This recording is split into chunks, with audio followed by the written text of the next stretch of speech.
Om Shanti. We're asking the question, what is time calling us to do?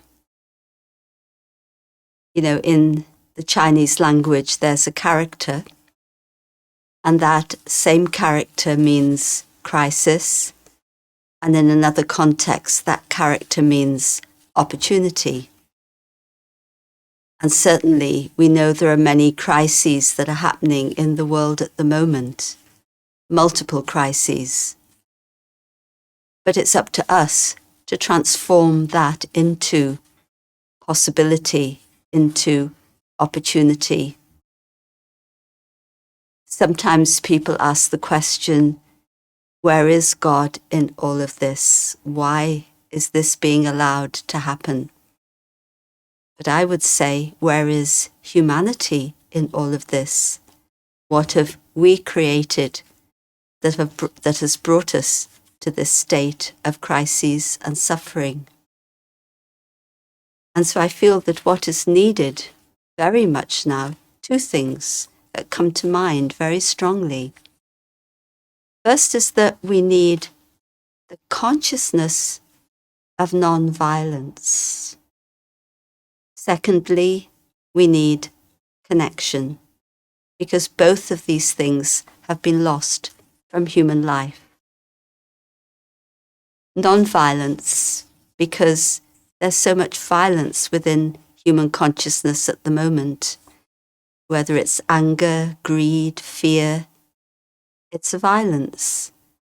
It's a negative impact that it has. And it doesn't just affect me, it affects the people around me, and it affects nature itself. And there's a very close connection between the state of our consciousness within and the external state of the world. There are three aspects of non-violence and connection, actually.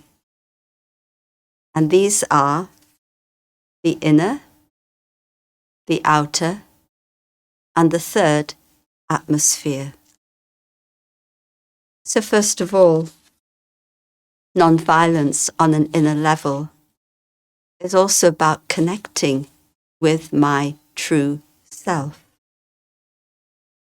And as you will have heard often in these series, that the true self really is a self that's full of many virtues and qualities. Peace, love, purity, wisdom, joy. These are our original natural qualities. But if you think about the violence that's happening today in human minds and hearts, the effect of that is that it's suppressing our original qualities, suppressing our inner goodness. And this, of course, first of all, causes a lot of harm to the self. We suffer, we feel unhappy. And if you suppress that inner goodness, then there's a vacuum, and I don't know myself anymore. And so I depend upon all the external things for my identity. And if you think about the conflicts that are happening in the world, it's about identity and it's about possession. I and mine. This is my territory, this is your territory, this is my identity, you are different, you are other. And this violence all stems from that first violence that we actually do to ourselves, to suppress that inner goodness that's natural to all of us.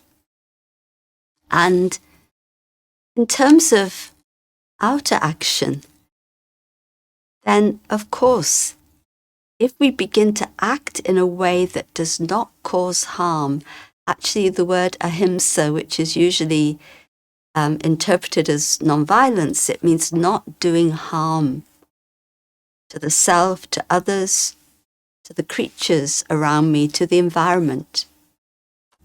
And if I want to come into a state of non-violence in terms of my activity, then it's important that the inner and the outer is aligned, which means that I'm in touch with my conscience, and my inner goodness and my conscience is then guiding me through all my actions.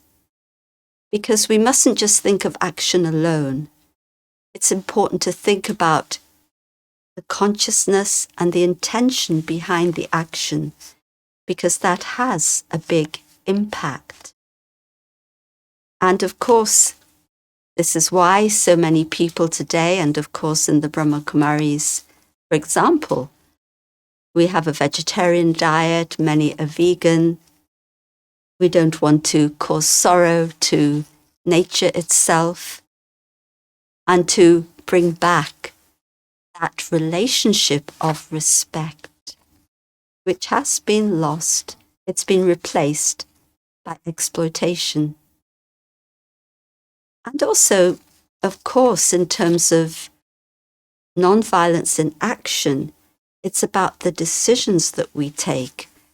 And I've been observing that when, especially governments, I have to say, take decisions, it's usually through the lens of finance and growth. When is it, or perhaps it's rarely, through the lens of the benefit for the whole of humanity and the benefit for our earth? And perhaps if we were more aligned and we were able to take decisions based on a lens that connects with our conscience, then I do think that our decisions would be very different, the impact would be very different, and the nature of our connection with everyone would be different. We live in a world where many people feel isolated. We've lost our feeling of connection and consequently our feeling of belonging. And then the third aspect, the atmosphere. And we have to be aware that each of us carries an atmosphere, because whatever's going on inside cannot be hidden. And you know, if you walk into a room where there's been an argument, you feel the atmosphere. When you walk into a meditation room, you feel the atmosphere, and it has an impact on you. And okay, we can see in a gross sense that if someone's very angry or is filled with hatred, you feel those vibrations strongly. But also there are subtle things in our attitude that have an impact on our relationships. So if I'm in connection with someone, but I have a little bit of jealousy, maybe I'm a little bit critical of them, maybe in my mind I think I'm better and they're not so good. It's not very gross, but that vibration comes across and it impacts our relationships. And then we wonder why our relationships are not working in the way that they should. And if I want to have harmonious relationships, I have to be connected with the atmosphere that I'm creating in myself that is being experienced by the others around me. And so it's connection with the self. It's the right connection with others, with humanity, but of course, first of all, with the friends and neighbors and family that I live with. You know, sometimes people say, I love the world. But if you can't get on with the person you live with or the neighbor next door, how can you say that you love the world? It's just not possible. It's theory. And so everything begins right here with me.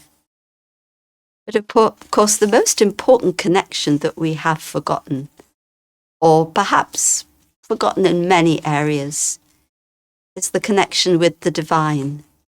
Or maybe it's an idea. But when we really do connect, then we are connecting with a very powerful atmosphere that the Supreme, that God creates for us.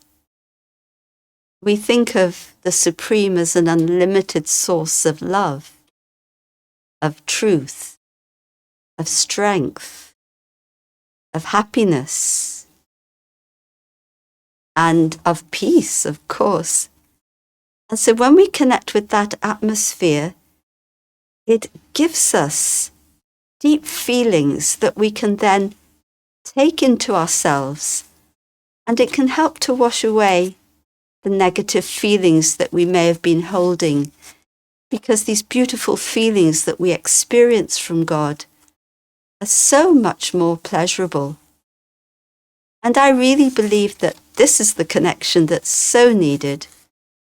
But first, the connection with myself, with the divine, with humanity. In fact, they all go together.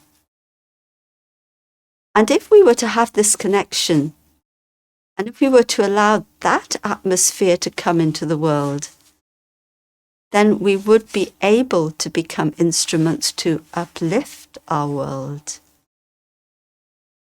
And so I really feel that this is the energy that is needed now.